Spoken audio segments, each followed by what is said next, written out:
आज चर्च मध्ये आलो जिवंत देवाला चेहरा दाखवण्यासाठी, आपले तोंड दाखवण्यासाठी.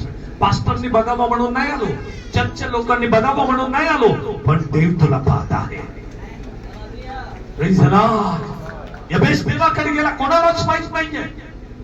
यबेस देवाकडे गेला आणि म्हटलं, देवा मला तू एक वर दे. वर दे. काय दे? एक वर दे, एक दान दे. मी तुझ्याकडे आलो, एक दान पाहिजे मला. देवाकडे विनवणी करू लागला, देवाकडे प्रार्थना करू लागला.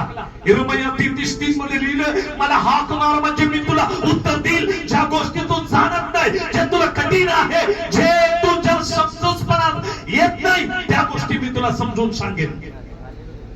गुप्त गोष्टी पटवून देईल मी तुला. म्हणून देवाकडे गेला, आरोळी मारत होता, माझ्याशी बोल, माझ्या जीवनाशी बोल.